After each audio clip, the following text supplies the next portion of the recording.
So one of the things that's been really interesting as we've been working on this project, looking at both the social science and the neuroscience out there, is, as Doug mentioned, that each of us is wired very differently in terms of sensitivity to feedback.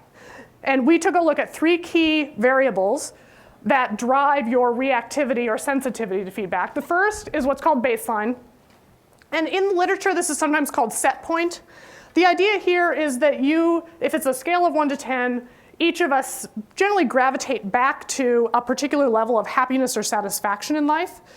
So some people live their life at 9.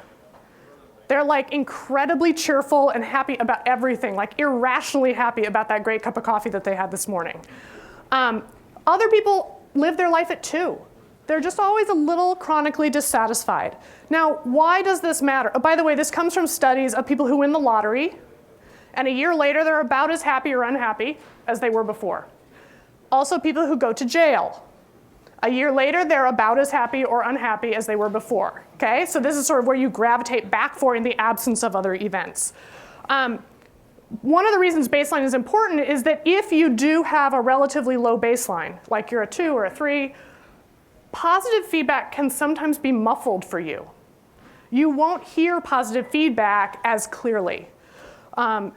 If you have a high baseline, you will hear negative feedback, and that's partly because positive information in life and negative or threatening information in life, our system just is wired differently. We have a threat alert system, so negative feedback is more likely to have like a main line to your soul, and positive feedback doesn't have that as direct a connection emotionally, interestingly.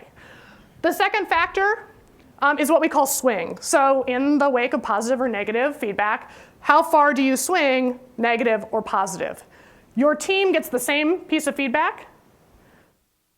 I'm devastated. You're like, no big deal. We'll fix it, right? Which prompts you, by the way, to give me additional feedback that I'm overreacting, right? I mean, I need to get a thicker skin or not take it personally. So I'm swinging wide, and then the third factor is how long does it take to either recover from negative feedback or how long do you sustain positive feedback? So let's imagine you get an email from someone with positive feedback, like, wow, that was fantastic. How many people say you have a pretty long sustain? Like emotionally, that would stick with you for at least the rest of the day, if not the rest of the week? How many people it would stick with you like until you open the next email? Okay, so this is really different. And by the way, sustain and recovery, as well as your degree of swing, positive and negative, operate independently. So you can have long sustain, but quick recovery, for instance.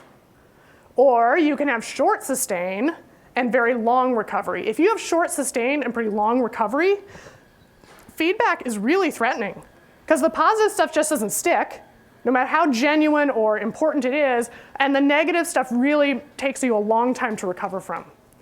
And vice versa, if you have the opposite, actually feedback's pretty great because the positive stuff sticks and you don't necessarily remember a whole lot of the negative stuff. By the way, Doug mentioned, obviously being very sensitive to feedback is challenging, but being insensitive or even keel in the face of feedback has its own challenges because sometimes it just won't stick with you. And so then you go back and you have another meeting and the person you're working with says, remember we talked about this 6 months ago? And you're like, oh, yeah, we kind of did, didn't we?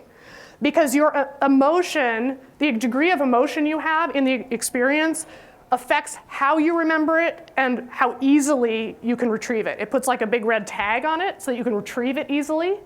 And in retrieving it, if there's emotion associated with it, you can re-trigger that emotion.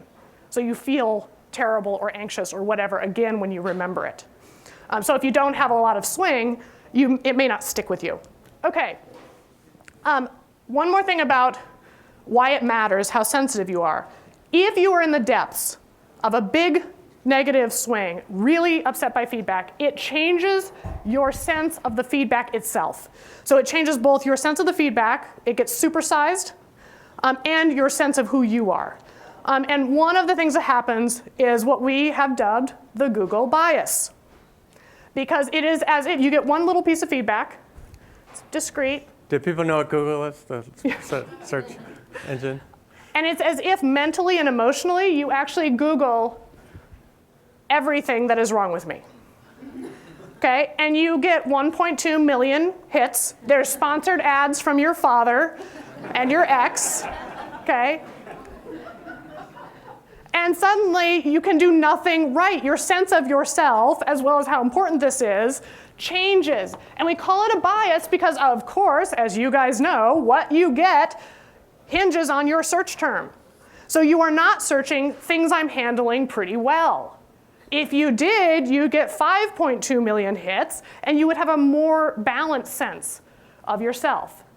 So one of the chapters of the book is how do you dismantle these distortions so that you can actually see the feedback at actual size and use it to learn something and not have it overwhelm you. Because when you're overwhelmed, it affects your sense of the past, your sense of the present, and your sense of the future, and can disable your ability to learn from it, to learn anything from it.